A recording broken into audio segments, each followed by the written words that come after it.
బాగుందంటేనో ఏదో. అలాగే.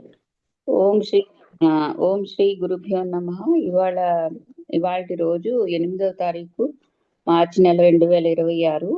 మనము ఈ రోజు సత్సంగంలో పిఎల్ఎన్ ప్రసాద్ గారి చేత రచించబడిన దివ్య జ్ఞాన తత్వసారము అనే పుస్తకం మొదలుపెట్టి థియాసఫీ అంటే ఆ గ్రంథం యొక్క అనువాదం.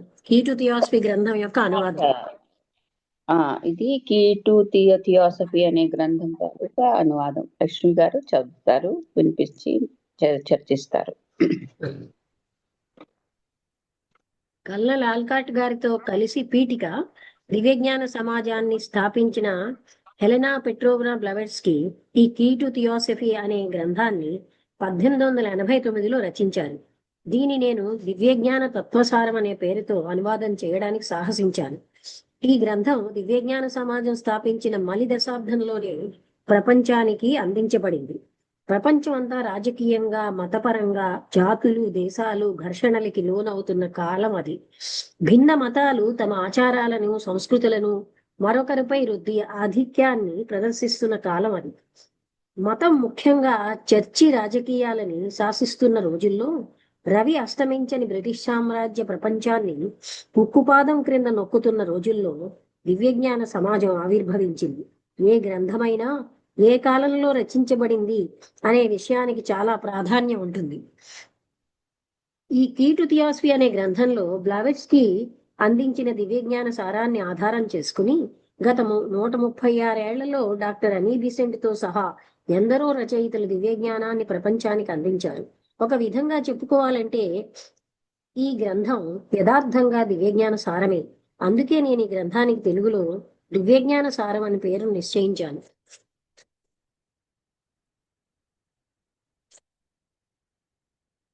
ప్రపంచంలో ఎన్నో సమాజాలు మతం గురించి చెబుతుంటే మళ్ళీ ఈ దివ్యజ్ఞాన సమాజం ఎందుకు?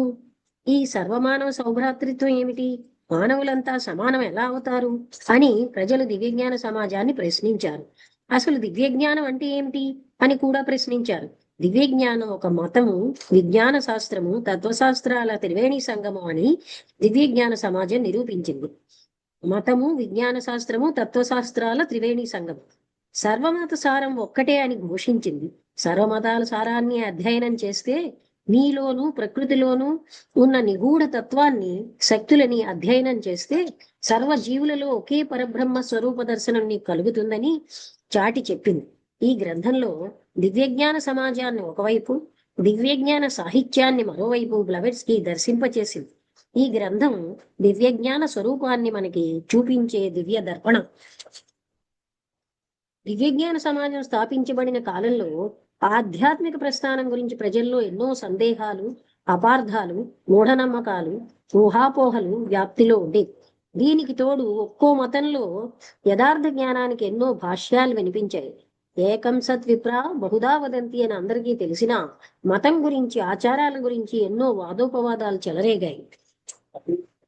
దివ్యజ్ఞాన సమాజం ప్రపంచానికి కర్మ, పునర్జన్మ అనే 2 సిద్ధాంతాలు జ్ఞానాన్ని ప్రపంచానికి బహుమతులుగా అందించింది.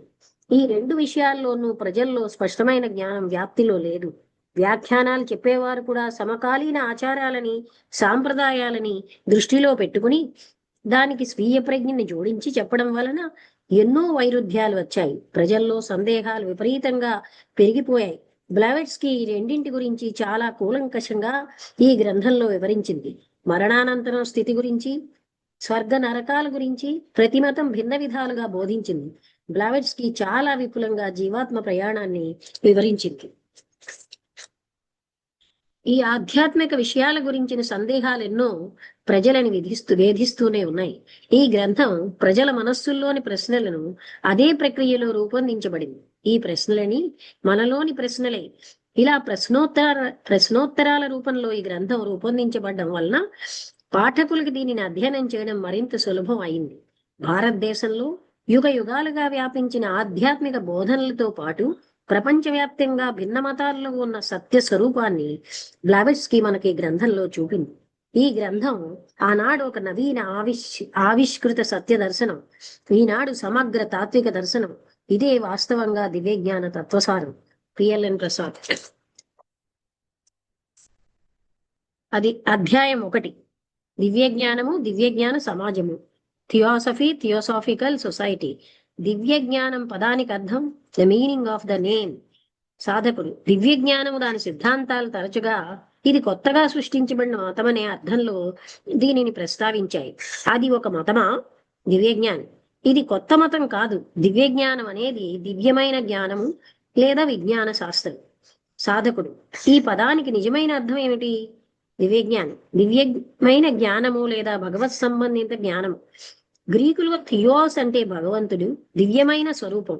మన లౌకిక జీవితంలో సాధారణ అర్థంలో భగవంతుడు కాదు, అంటే మన లౌకిక జీవితంలో ఉన్న భగవంతుడు కాదు. దీని దృష్ట్యా కొందరు అనువదించినట్లు ఇది భగవంతుడి జ్ఞానం కాదు, ఇది భగవదాశ్రిత దివ్యమైన జ్ఞానం. ఈ పదం వేల సంవత్సరాలుగా ప్రాచుర్యంలో ఉంది. సాధకుడు ఈ పదానికి మూలం ఏమిటి? ఈ పదం మనకు దివ్య జ్ఞానం ఈ పదం మనకు అలెగ్జాండ్రియన్ తత్వవేత్తల నుండి వచ్చింది. వీరికి సత్య ప్రేమికులని పేరు ఉంది. మనకు సంబంధించినంత వరకు ఈ పదం 3వ శతాబ్దం నుండి వినిపిస్తోంది. అమ్మోనియస్ సాకాస్ అని అతని శిష్యుల నుండే ఈ పదం ప్రారంభమైంది. వీరు ఎక్లెక్టిక్ దివ్య జ్ఞాన విధానానికి చెందినవారు. సాధకుడు ఈ విధానానికి లక్ష్యం ఏమిటి? దివ్య జ్ఞానం సాధకుల్లో లేదా శిష్యుల్లో అత్యున్నత నైతిక విలువలు కలిగిన కొన్ని సత్యాలను ముందుగా జీర్ణింప చేయాలి. అదేవిధంగా సత్యాన్ని ప్రేమించే వారిలో కూడా కలిగించాలి. దీని దృష్ట్యా దివ్య జ్ఞాన సమాజం సత్యాన్నాస్తి పరోధర్మ అని ఘోషించింది. అత్యంత పరిశీలనాత్మకంగా దివ్యజ్ఞాన సమాజ వ్యవస్థాపకులు 3 లక్ష్యాలను ఆధునిక యుగంలో రాబోయే తరానికి అందించారు. ప్రధాన లక్ష్యం సర్వమత సమన్వయాన్ని, సర్వ జాతులను, సర్వ దేశాలను సర్వకాలిక విలువలు ఆధారంగా రూపొందించబడిన నైతిక వ్యవస్థలోకి తీసుకురావడం. సాధకుడు ఏ విధంగా ఇది అసాధ్యమైన కల కాదని చెప్పగలరు? నిజంగా ప్రపంచంలోని సర్వమతాల్లో ఉన్న సత్యం ఒక్కటేనా? ఆ ఒకే సత్యం పైన మతాలన్నీ ఆధారపడి ఉన్నాయా? దివ్యజ్ఞానం ఈ విషయాన్ని తులనాత్మక అధ్యయనం, విశ్లేషణ ద్వారా నిరూపించగలం. సాధకుడు అమ్మోనియస్ కాలంలో ఎన్నో ప్రాచీన మతాలు ఉండేవి. ఈజిప్టు, పాలస్తీనాలలోనే అసంఖ్యాక మతాలు ఉన్నాయి. వీటన్నింటినీ ఎలా సమన్వయం చేయగలరు? దివ్యజ్ఞానం ప్రస్తుతం మన ఆ కార్యమే చేయబడుతున్నాం. ప్రస్తుతం మనం ఆ కార్యమే చేపడుతున్నాం. క్రైస్తవంలో అవతరించిన ప్రతి రేఖను, ప్రతి చిన్న జాతిని చూడగలం. ఆ తరువాత అదే వృక్షం నుండి వాటి కొమ్మలు, రెమ్మలు, శాఖలుగా విస్తరించాయి. అదే జ్ఞానం, మతం. దీన్ని నిరూపించడమే అమ్మోనియస్ లక్ష్యం. ప్రస్తుతం మనం ఆ కార్యమే చేపడుతున్నాం. క్రైస్తవంలో అవతరించిన ప్రతి రేఖను, ప్రతి చిన్న జాతిని చూడగలం. ఆ తర్వాత అదే వృక్షం నుండి వాటి కొమ్మలు, రెమ్మలు, శాఖలుగా విస్తరించాయి. అదే జ్ఞానం, మతం. దీన్ని నిరూపించడమే అమ్మోనియస్ లక్షణం.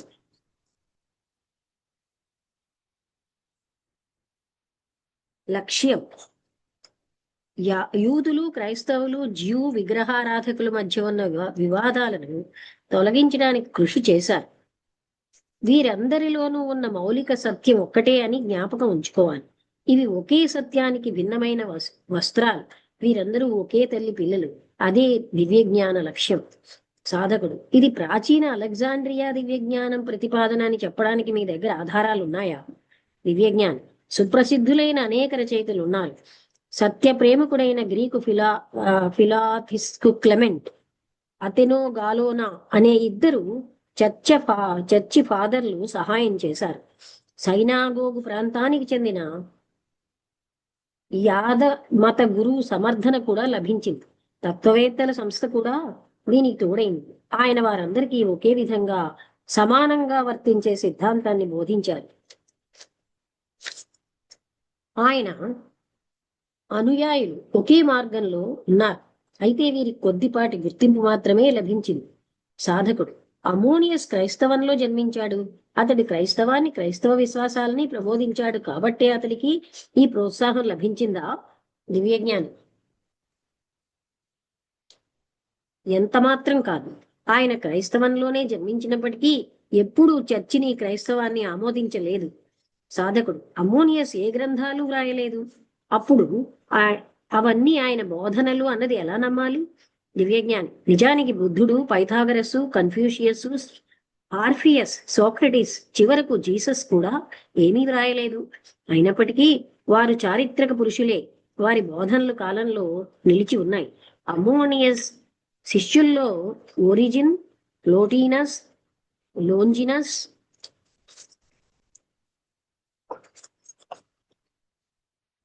అందరూ కూడా ఫిలాలిథియన్ సాంప్రదాయ రచనలను భద్రపరిచారు. వారి సిద్ధాంతాలు బాహ్యమైనవి, అంతరంగికమైనవి అని రెండు విధాలుగా విడిపోయాయి. సాధకుడు ఆంతరంగిక సిద్ధాంతాలు ఈనాటికి ఎలా నిలిచి ఉన్నాయి? మీ ప్రతిపాదనలో జ్ఞానం, మతం అంతరంగికమే కదా? దివ్యజ్ఞానం జ్ఞానం, మతం ఎప్పుడూ ఒకటే. మానవుడి జ్ఞాన పరిధిలో ఇదే అత్యున్నత పదం కాబట్టి జాగ్రత్తగా రక్షించబడింది. ఇది అలెగ్జాండ్రియన్ దివ్యజ్ఞానుల కన్నా ముందే ఎన్నో యుగాలుగా నిలిచి ఉంది. ఆధునిక యుగానికి చేరుకుంది. ప్రతి మత తత్వశాస్త్రం తర్వాత కూడా ఇది నిలిచి ఉంటుంది. సాధకుడు ఎక్కడ ఎవరి చేత ఇది రక్షించబడింది?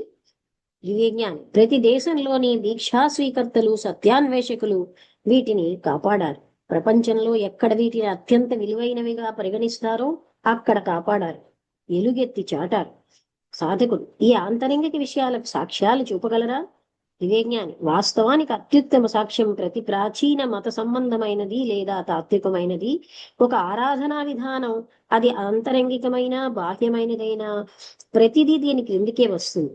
ప్రతి దేశంలోని ప్రాచీనుల రహస్య సంస్కృతుల్లో ప్రధానంగా ఆంతరంగిక బాహ్య రూపాల్లో ఇది కనిపిస్తుంది. ఉదాహరణకు ఏథెన్స్ సమీపంలోని ఎలుసినియస్ నగరంలో పురాతన గ్రీకులు చేసే వార్షిక ఆచారాలు, తొలి క్రైస్తవంలో, నాస్తికుల్లో క్రీస్తు బోధనలు మనకు అలాంటివే కనిపించవా? ఆయన ఎన్నో ఉపమానాలతో చెప్పలేదా? తన శిష్యులు వాటి కారణాలు వివరించలేదా? భగవంతుడి అద్భుత దివ్య వైభవాన్ని, ఆయన సామ్రాజ్యంలో అంతుచిక్కని రహస్యాలను అర్థం చేసుకోవడానికే మీరు చెబుతున్నారు. అవన్నీ ఉపమానాలతో వివరించడం జరిగింది. ప్రతి దేశంలో వీటిని వివరించడానికి ఎన్నో ఉదాహరణలు ఉన్నాయి. సాధకులు కేవలం అధ్యయనం ద్వారా రహస్య జ్ఞానాన్ని పొందగలమా? దివ్యజ్ఞానం సాధ్యం కాదు. ప్రాచీన దివ్యజ్ఞానులు, ఆధునికులు కూడా అపరిమితమైన విషయాన్ని పరిమిత సాధనలతో పొందడం సాధ్యం కాదని చెబుతున్నారు. అయినప్పటికీ దివ్యమైన జ్ఞానసారం ఆత్మకు ఒక ఊర్ధ్వ స్థితిలో సూచించబడుతుంది. సాధకుడు దీనికి మీ వ్యాఖ్యానం ఏమిటి? దివ్యజ్ఞాని ప్లోటినస్ నిజమైన పారవస్య స్థితిని ఇలా నిర్వచించాడు: మనస్సు దాని పరిమిత ప్రజ్ఞాశక్తి నుండి విముక్తమై అపరిమిత తత్వంతో తాదాత్మ్యం కావడమే. ఇది అత్యున్నత నియమం. దీనిని అతి కొద్ది మంది మాత్రమే పొందారు. ఇది భారతదేశంలో చెప్పబడిన సమాధి స్థితి వంటిది. దీనిని దివ్య జ్ఞానంలో ఋషులు ధృవీకరించారు. భగవంతుడి సామ్రాజ్యం ఎప్పుడు మా చెంతనే ఉంది అని. సాధకుడు ఇలా అయితే కొందరు చెప్పినట్లుగా దివ్య జ్ఞానం కొత్త ప్రణాళిక కదా? దివ్యజ్ఞానం దీని బోధనల్లో, నైతిక నియమావళిలో, పేరులో కాకపోయినా ఈ సృష్టి ఎంత ప్రాచీనమైనదో ఈ దివ్యజ్ఞానం కూడా అంతే ప్రాచీనమైనది, విశ్వవ్యాప్తమైనది. సాధకుడు ఇదే నిజమైతే అత్యున్నత సంస్కృతి, అభివృద్ధి కలిగిన పాశ్చాత్య దేశాలకు అపరిచితంగానే ఎందుకుంది?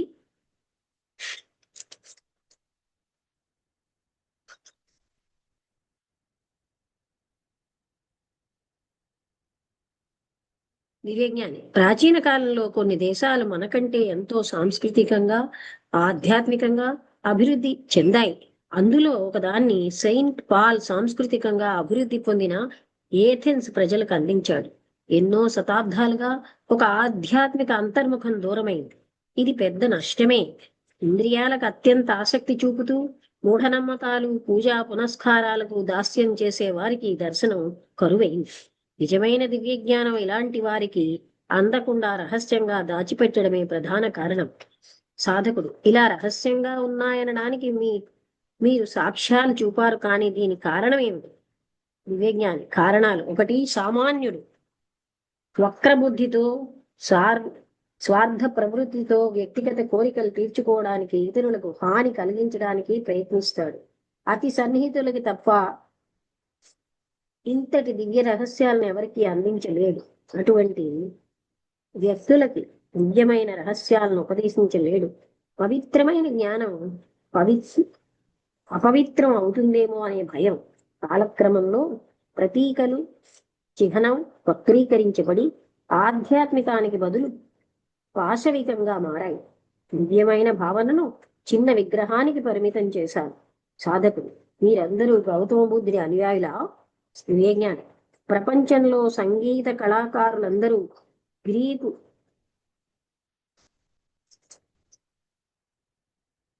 స్వరకర్త వాగ్నల్ అభిమానులని అనుకున్నట్లే దీనిని అనుకోవాలి. సాధకుడు దివ్యజ్ఞాన నైతిక నియమావళికి బుద్ధుడి బోధనలతో ఏకీభవిస్తుందా? అవును. ఈ నైతిక నియమావళి జ్ఞానం మతాలకు ఆత్మ ఒకప్పుడు సర్వమత దీక్షా స్వీకర్తల సమాన సంపద. నిజానికి ప్రజలకు సభాముఖంగా నైతిక నియమావళిని బోధించి తన తత్వానికి సారంగా అందించిన మొదటి వాడు బుద్ధుడు. ఇందులోనే ప్రధానంగా బౌద్ధ మతానికి ఇతర మతాలకు ఉన్న తేడా స్పష్టంగా కనిపిస్తుంది. ఇతర మతాల్లో మూఢనమ్మకాలు పూజా పునస్కారాలు ప్రథమ స్థాయిలో ఉంటే బౌద్ధంలో నైతిక నియమావళి ప్రథమ స్థానంలో ఉంది. ఈ కారణంగానే దివ్య జ్ఞానానికి బౌద్ధానికి సారూప్యత కలిగిస్తుంది. అయినప్పటికీ దివ్య జ్ఞానం బౌద్ధం కాదు. ఇది ఫస్ట్ చాప్టర్. అర్థమైందా? బాగుంది కదా, క్లారిటీతో చేశారు. మనకి ఇంగ్లీష్ లో కొన్ని చదివినప్పుడు నాకు ఈ పుస్తకం ఎక్స్ప్లెయిన్ చేసినప్పుడు నేను అన్నాను కొన్ని చోట్ల ఇబ్బందిగా ఉండేది అంటే ఆ పరమ గురువుల అనుగ్రహం ఉండవల్లో ఏంటో మొదట కష్టంగా ఉన్నా తర్వాత సులువుగా అనువదించాను అన్నారు ఆయన. నాకు మంచి మిత్రులు కూడా. బాగున్నది నిజంగా చదువుతుంటే. అంటే ఒకటి కొన్ని పాయింట్లు రిజిస్టర్ అవి డిస్కషన్ లో మనం ఎప్పుడైనా అనుకోవచ్చు. ఫర్ ఎగ్జాంపుల్ ఏదో 3 విషయాల కలయిక అని అన్నారు. అంటే జ్ఞాపకం ఉన్నది, సైన్స్ మతము ఇది తత్వసారం తాలూకా కాంబినేషనే ఇది అని కదా, అలాగే ఏదో అన్నట్టున్నారు. బౌద్ధ మతానికి దగ్గరగా ఉంటుంది. బౌద్ధ మతానికి దగ్గరగా ఉంటుంది. ఎందుకంటే ఇది విగ్రహారాధనని ఎంకరేజ్ చేయదు. అలాగా నైతిక విలువల్ని ఎక్కువగా చూపిస్తుంది. ఇలాగన్నీ చెప్పారు. ఆ తర్వాత ఏవో కొన్ని విషయాలు ఏంటంటే పట్టుకోలేకపోయాను అనుకో. కానీ అంటే ఎంత పాతది అని చెప్తున్నారు కదా, దానికి ప్రూఫ్ ఏమిటి అలాగానే రాతలేవు కదా అంటే చాలా మంది పెద్దవాళ్ళు బుద్ధుడు క్రీస్తు వీళ్ళందరూ చేసినా కూడా ఎవరు రాయలేదు కదా. మన వేదాలు కూడా ఎవరు అన్ని మౌఖికంగానే అన్ని ఒక చోట నుంచి ఇంకో చోటికి స్ప్రెడ్ అయ్యాయి. అప్పుడు స్క్రిప్ట్లు అలాంటివి ఏమి లేవు కదా. అయితే అది అనమాట. అది చెప్తున్నారు. బాగానే ఉంది. అంటే సులువుగానే అర్థం అవుతుంది. శైలి బాగుంటుంది. ఇదే విషయం ఇంకొకరు అనువాదించింది, అది చాలా కఠినంగా ఉంటుంది. ఇది చాలా సులువుగా ఉంటుంది. ఈయన శైలి బాగుంటుంది. సులువుగా ఉంది, బాధపడుతుంది. మనం మాట్లాడినట్టుగానే ఉన్నది ఆ శైలి కూడాను.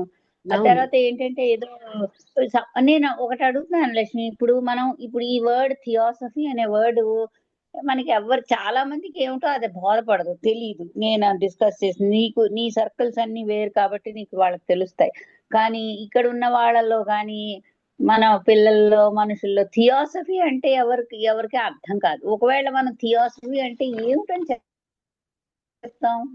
దివ్యజ్ఞానం అంటే బ్రహ్మజ్ఞానమే.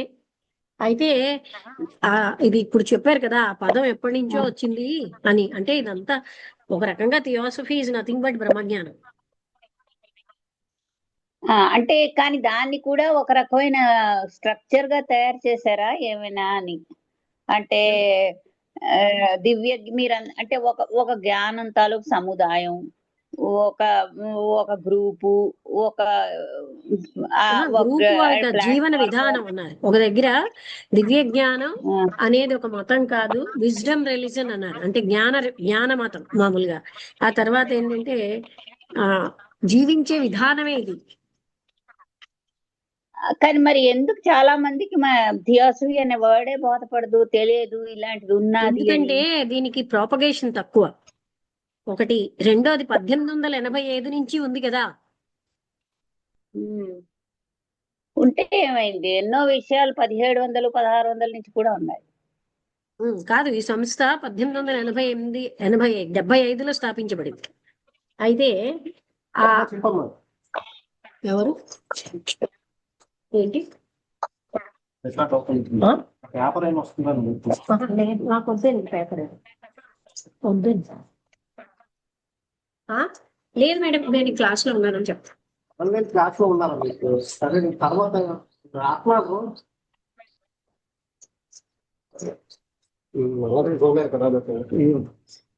అయితే నువ్వేమంటున్నావు? ఇది దివ్య జ్ఞానం అన్నది నాకు అర్థమైంది ఏంటంటే, అదే అంటే ఇన్నాళ్ళు ఫస్ట్ లో నేను అందులో జాయిన్ అయినప్పుడు కూడా నా లోపల ఆంతరంగిక సత్యాన్ని కానీ అంటే వ్యతిరేకంగా ఉంటే నేను నిర్దాక్షిణ్యంగా వదిలేస్తాను అన్నాను, నా స్వేచ్ఛా స్వాతంత్రాలకు అడ్డుతే అని. అంటే అలాంటిది నాకు ఎక్కడా కూడా వదిలేయవలసిన అవసరం పడలేదు. ఒకసారి వదిలేద్దాం అనుకున్న టైంలో బ్లవెట్స్ కి చెప్పిన నా లోపల వన్నెస్, బ్లవెట్స్ కి చెప్పిన ఏకత్వం ఒకటే అన్నది నాకు అర్థమయ్యి ఇది నేను వదిలేయక్కర్లేదు మాని, అంటే అప్పటి నుంచి నేను గట్టిగా స్టిక్ అయ్యాను. అంటే ఇందులో ఏది కూడా అంటే బైలాస్ లో ఫ్రీడమ్ ఆఫ్ థాట్ ఉంది. అంటే సోదరత్వం యొక్క పరిధిలో, అలానే ఫ్రీడమ్ ఆఫ్ థాట్ అంటే నా ఇష్టమైనట్టు నేను అనే అలా కాదు, ఈ మూడు యొక్క లక్ష్యాల యొక్క పరిధిలో ఫ్రీడమ్ ఆఫ్ థాట్ ఉంది. అంటే ఇంటర్నేషనల్ మ్యాగజైన్ లో కవర్ వెనకాల మీరు దీన్ని అంగీకరిస్తే, అంటే బ్లవెట్స్ కి రాస్తారు, మాకు ఇలా అనిపించే, మీరు కూడా మీకు రైట్ అనిపించి అంగీకరిస్తే మీరు దీన్ని యాక్సెప్ట్ చేయొచ్చు అన్న ఫ్రీడమ్ ఇచ్చారు. అలాగా ఫ్రీడమ్ ఆఫ్ థాట్ ఈ బైలాస్ లో ఉంది. రెండోది ఏంటంటే, మనిషికి ఎందుకు ఫ్రీడమ్ ఆఫ్ థాట్ అంటే every man is potentially divine అని. వ్యక్తులకి ఏంటంటే వాళ్ళే నిర్ణయించుకోగలరు, ఎవరు తక్కువ అంచనా కట్టలేదు ఎవరిని. ఇప్పుడు మిగతా వాటిలో ఐ టెల్ యు ఫాలో అంటారు, అలా కాదు ఇక్కడ. అందుకే కృష్ణమూర్తిది థియోసఫీ నాకు సైమల్టేనియస్ గా ఒకలాగే ఉంటాయి. ఇప్పుడు హిందూ మతంలో కూడా అలాగే అన్ని ఏవో పద్ధతులు చెప్తారు, ఆ పద్ధతులు మనం ఫాలో అవ్వకపోతే ఇలా అవుతుంది అలా అవుతుంది అనేటువంటి కండిషన్స్ ఏవో పెడతారు. అవి మహా చికాగ్గానే ఉంటాయి. అన్ని మతాల్లో కూడా ఇలా ఉండాలి అలా ఉండాలని కొన్ని సిద్ధాంతాలు అన్ని ఉంటాయి కదా. అలా విజ్ఞానంలో అలా కాదు, మన ఫ్రీడమ్ ఇచ్చారు. అంటే నువ్వు ధ్యానం ఇప్పుడు మీరు చేయకపోయావు అనుకో, రామచంద్ర మిషన్ లో లేకపోతే పిరమిడ్ లో వాళ్ళు ఒప్పుకోరు. ఇక్కడ ఏంటంటే ఇది చేయవలసినవి, if you don't do nobody will ask. అది నీ యొక్క ప్రగతి నీ చేతుల్లో ఉంది. అది అలా ఇవ్వాలి ఫ్రీడమ్ అంటే. అయితే ఆ ఫ్రీడమ్ అంటే మనంతటా మనం చూసుకొని అది మంచిగా చెడ్డ అని ఆలోచించుకునేటువంటి ఇది ఉండాలి. అఫ్కోర్స్ ఉంటేనే మనం సరిగ్గా తావులో బయలుదేరుతాం. లేకపోతే ఫ్రీడమ్ అని చెప్పి దాన్ని మిస్యూజ్ కూడా చేసుకోవచ్చు. ఇప్పుడు ఒక ముస్లిం అనుకో, అక్కడ మాస్క్ ఉంది. క్రిస్టియన్ అనుకో, మీరు ఏది పాటించినా పాటించండి, ఆ ఫ్రీడమ్ ఇచ్చారు. మీకు ఏం కావాలో అది పాటించండి అని ఇచ్చారు. బట్ అన్ని మతాల సారం ఒకటే, అందుకనే సాపేక్ష అధ్యయనం అని ఇచ్చారు కదా. అంటే అప్పుడు ఏమర్థం అవుతుంది, మతాలన్నీ ఒకే సత్యాన్ని చెప్తున్నాయని. తర్వాత వాళ్ళు మార్చేయడం అది వేరే సంగతి. అంటే యాక్చువల్లీ మతాల తాలూకు మూలం ఏమిటంటే మనిషిలో సత్యం ఏమిటో తెలుసుకుందాం అనేటువంటి తపన ఉంటుంది చూసావా. దాని వల్ల ఈ రకరకాలవన్నీ తయారయ్యి, అంటే మిగతా వాళ్ళ అజ్ఞానం కారణంగా వాటికో నమ్మకాలు, ఇవి పద్ధతులు, ఈ ఆచారాలు మొదలయ్యాయి. అదర్వైజ్ ప్రతి హ్యూమన్ బీయింగ్ ఏంటంటే ఏదో ఒకటి చూద్దాం, ఇది దీనికంటే బెటర్ ఏదో ఉంటుంది అనే తపన మాత్రం ప్రతి వాళ్ళలోని ఒకటి ఉంటుంది. అలాగా ఇవి మతాలు పుట్టే అనిపిస్తుంది. ఏంటంటే మేడం, బ్లవెట్స్ కి బాహ్యంగా అల్కాట్ గారును ఆంతరంగికంగా బిహైండ్ ద కర్టెన్స్ మాస్టర్స్ చేత స్థాపించబడిన సంస్థ.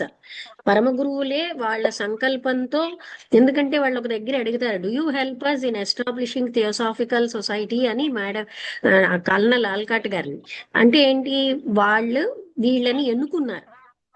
బాహ్యంగా వాళ్ళు రాలేరు గనక కిందకి, ఇక్కడ ఉన్నటువంటి వ్యక్తులని వీళ్ళ కోసం శతాబ్దాల తరబడి వెయిట్ చేశారు, ఇటువంటి లక్షణాలు ఉన్న వ్యక్తుల కోసం. వాళ్ళ ద్వారా థియోసఫీని మానవాళికి యొక్క శ్రేయస్సు కోసం అందించబడింది.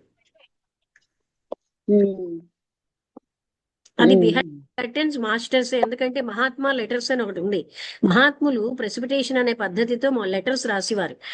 ఆ లెటర్స్ అన్నిటినీ ఇప్పటికీ లండన్ లైబ్రరీలోనే అక్కడ ఉంది, మ్యూజియంలోను. అదంతా పుస్తకంగా ప్రింట్ అయింది. అది ఫ్రైడే మహాత్మా లెటర్స్ అని ఒక్కొక్కరు చెప్తూ ఉంటే నేను వింటూ ఉంటాను. అంటే ఎక్కడికక్కడ గైడెన్స్ ఇస్తూ, తర్వాత వాళ్ళు థియోసాఫికల్ సొసైటీ యొక్క ఎస్టాబ్లిష్మెంట్, ఆ థియోసఫీ కోసం. అది కాకుండా ఆల్కాట్ గారు ఓల్డ్ డైరీ లీవ్స్ అని రాశారు థియోసాఫికల్ మరి దీన్ని సొసైటీ. సంస్థ లక్ష్మి, ఇది సంస్థ రూపంగా వస్తే మళ్ళీ మిగతా మతాల్లాగా ఇది కూడా దూరాచారాల్లో వెళ్ళిపోదా? అంటే దానికి పరమ గురువులు ఏం చెప్పారంటే, అది ఒకవేళ దీన్ని దివ్య జ్ఞాన సమాజంగా స్థాపించకపోతే రాబోయే జనరేషన్ కి ఇది అందదు అన్నారు. ఆ ఎందుకంటే వాళ్ళ యొక్క లక్ష్యంతో కదా ఇది అంటే స్థాపించబడింది. మానవాళ్ళంతటి శ్రేణి ఇక్కడ ఒక ఇండియన్ అలా ఉండవు. మానవాళ్ళంతా ఒక యూనిట్ వాళ్ళకి. ఈ డివిజన్స్ లేవు వాళ్ళ దృష్టిలో. అందుకని దివ్య జ్ఞాన సమాజంలో అన్ని కంట్రీస్ వాళ్ళు ఉంటారు,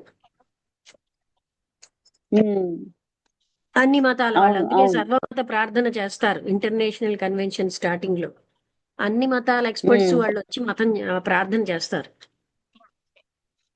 ప్రార్థన ఒకటే ఉంటుందా, రకరకాలు ఉంటాయా?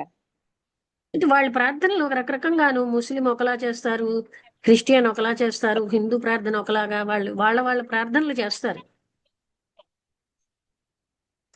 అంటే కంటెంట్ ఒక్కలా ఉండదా? అంటే మెయిన్ ఒకలా ఉండొచ్చు, కానీ ఆ ప్రార్థన ఇప్పుడు చూడు, ముస్లిమ్స్ లో ఇప్పుడు క్రిస్టియన్స్ ఆమెన్ అంటూ వాళ్ళు చేసే ప్రార్థన ఒకే దాని ట్రాన్స్లేషన్ లా ఉండదు. మేబీ ద ఎసెన్స్ ఒకలాగే ఉండొచ్చు. లక్ష్మి, నువ్వు ఆ రకరకాల ప్రార్థనలు విన్నావా? నేను విన్నాను, కానీ ముస్లిమ్స్ వాళ్ళ యొక్క ఉచ్చారణ అవన్నీ నాకు అర్థం కాలేదు. ఏం చెప్తారు లక్ష్మి? ముస్లిమ్స్ ఏం చెప్తారు? ఎందుకంటే మన వాళ్ళు ఇలా ముస్లింల గురించి తిడుతూ బోల్డ్ అంత ఇచ్చేస్తారు అలా కదా. కాదు, ఇప్పుడు అందుకని ముస్లిమ్స్ చెప్పినది అసలు దాన్ని వీళ్ళు మార్చేస్తున్నారు. ఎక్కడా కూడా వాళ్ళ దాన్ని ఫాలో అవని వాళ్ళని చంపేమని లేదు. విన్నావా? అదే కాఫీర్ అని వాళ్ళు అదే మార్చారు. అది ఇప్పుడు ఇప్పుడు చూడు, ఓల్డ్ టెస్టమెంట్ ని ఎలా మార్చారో అన్ని మారుస్తున్నారు వాళ్ళు వాళ్ళకు అనుకూలంగా. అంతేగాని అలా ఉంటే అన్ని మతాల సారం ఒకటే అని అనిబిసెంట్ 6 మతాల కోసం రాశారు ఒక గ్రంథం. మరి ఆ మతాల సారం ఒకలా ఉన్నదనే కదా వీళ్ళు అంటే అది ఆవిడ మార్చేస్తే. ముస్లిం మతం కూడా స్టడీ చేసే ఉంటారు, చేసే ఆవిడ కదా 6 చెప్పే మతాల ఉంటారు. కోసం ఒక గ్రంథం రాశారు, ఆ, ఆ మత సారం అంతా. అచ్చా.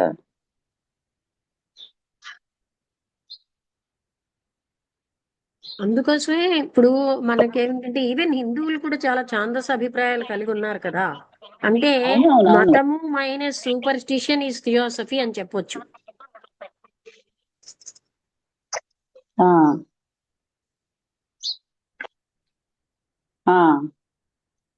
ఎనీ మతం, అదే ఏ మతమైనా, ఏ మతంలోనైనా కొన్ని ఉంటాయి కదా సూపర్స్టిషియస్ ఐడియాస్. సూపర్స్టిషన్స్ అవన్నీ అవి అవి తీసిస్తే అసలైన ఇది స్పిరిట్ ఎప్పుడు సత్యాన్వేషణ ఉంటుంది. కానీ ఏమిటంటే అది మనుషులు సెల్ఫిష్ గా ఉంటారు కాబట్టి సాధారణంగా మానసికంగాను అవి అందులో వచ్చిస్తాయి. సెల్ఫిష్నెస్ పోతే ఏమీ లేదు, హాయిగా ఉంటారు, కానీ వాళ్ళు పోగొట్టుకోలేరు. అందుకే నేను ఏంటి ఇచ్చాను టాపిక్, మనకి రియాలిటీ, మనం ఏమోని removing illusion paves the way to reality అని టాపిక్ ఇచ్చారు. ఎక్కడ సౌత్ ఇండియన్ కాన్ఫరెన్స్. ఇప్పుడు నేను ఏప్రిల్లో మాట్లాడాలి. నేను సబ్ టాపిక్ ఏమి ఇచ్చానంటే, నేను సబ్ టాపిక్ అందులో paves the way to reality. దానికి నేను సబ్ టాపిక్ ఏమి ఇచ్చానంటే, do we really want to remove reality అని ఇచ్చాను. రిమూవ్ ఇల్యూషన్ అని. Do we really want to remove illusion అని నేను సబ్ టాపిక్ ఇచ్చాను. ఆ టాపిక్ మీద నేను మాట్లాడతాను.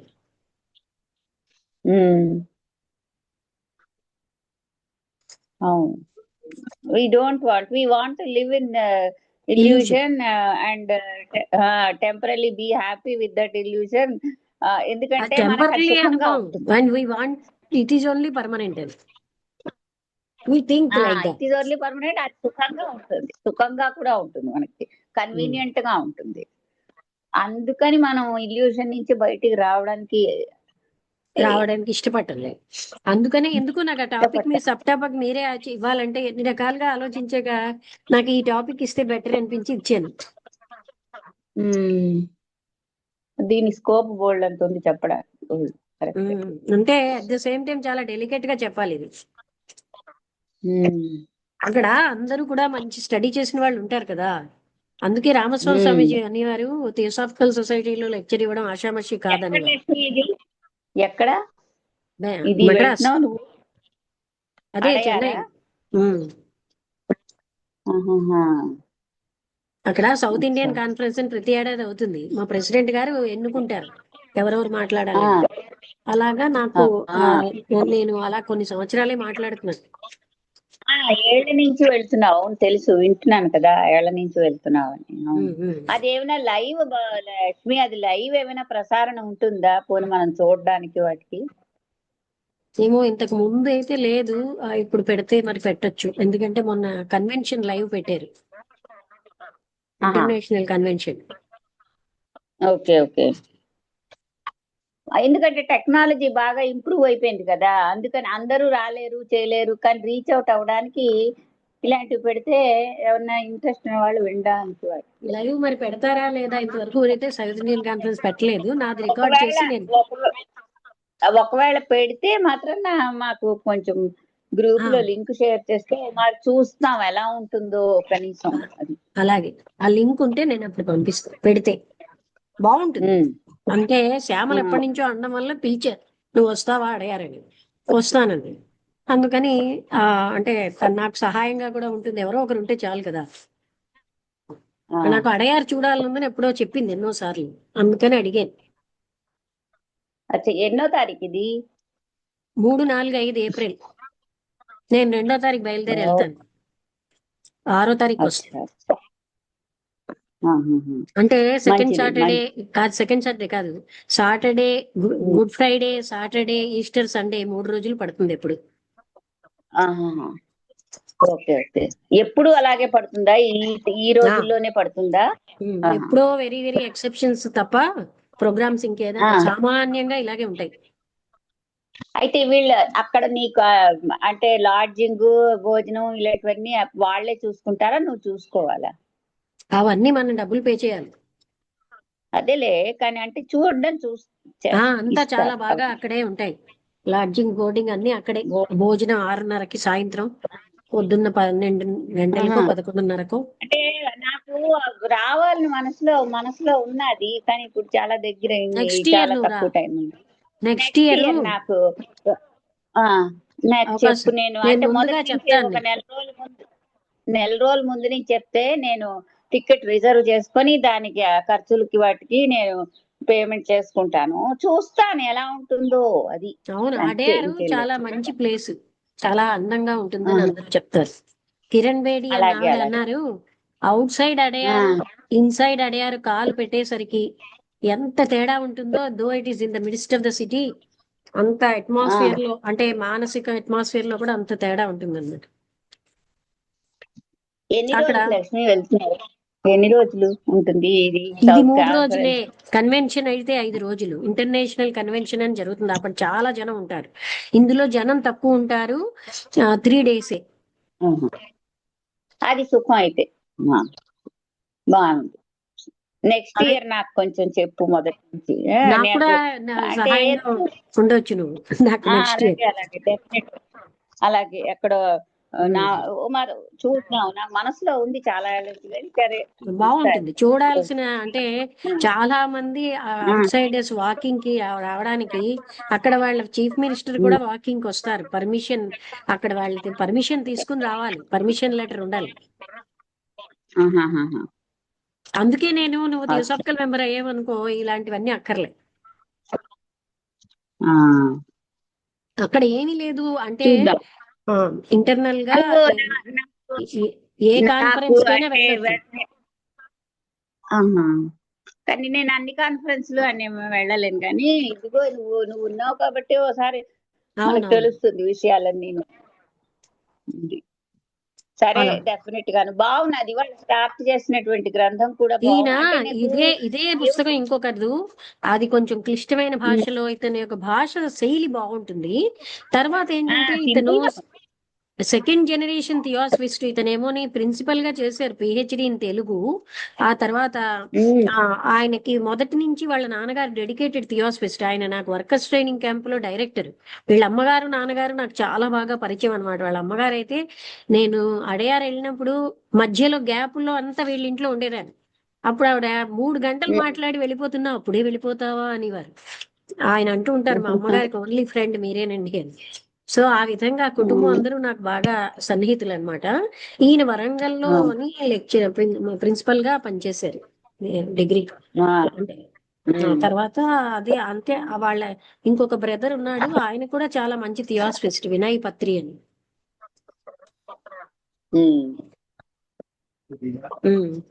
ఇది బాగుంది లక్ష్మి. ఇది కంటిన్యూ అంటే నాకు ఇప్పుడు జ్ఞాపకం, మనం కొన్నాళ్ల కింద question and answers in theosophy అని అది ఏదో అతనే చదివాము. అదేనా? ట్రాన్స్లేట్ చేశారు. అదే ఇది ఇది అది కాదా? ఎందుకంటే క్వశ్చన్ వాళ్ళు అడుగుతున్నారు, ఆన్సర్ వాళ్ళు అతను ఆహా, చెప్తున్నారు, అది అలాగుంది. చూడు, ఇదేమో మేడం బ్లవెట్స్ కి రాశారు, అది ఆ, పావురి అన్న ఆయన రాశారు. పావురి పావురి. అవును అవును, జ్ఞాపకం వచ్చింది. కరెక్ట్.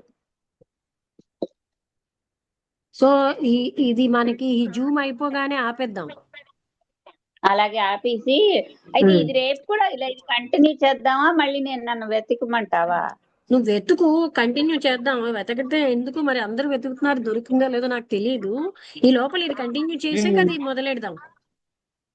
ఆ ఇది బాగానే ఉంది, అయితే చూద్దాం. By and by. అలాగే వసంత్ గారు, మీకు అర్థమైంది కదా. ఈయన భాష బాగుంటుంది. ఆయనకి కొంచెం చిన్న వయసు నుంచి థియోసాఫికల్ అట్మాస్ఫియర్ లో పెరగడం, అదిను సహజంగా కూడా జ్ఞానం ఉంది. అమెరికాలో వెళ్ళినప్పుడు వాళ్ళ పిల్లలు ఉన్నారని అక్కడ అమెరికాలో తెలుగు వాళ్ళకు కూడా ఉపన్యాసాలు ఇస్తుంటారు. అర్థమైందమ్మా. బాగుంది. నేను కూడా 2-3 టైమ్స్ కలవడం జరిగింది. అవును, మీరు అక్కడ మిమ్మల్ని బట్టి కదా అక్కడ వచ్చారు, అక్కడ మీరు ఉపన్యాసం ఏర్పాటు చేశారు కదా. మా ప్రెమిసెస్ లో 2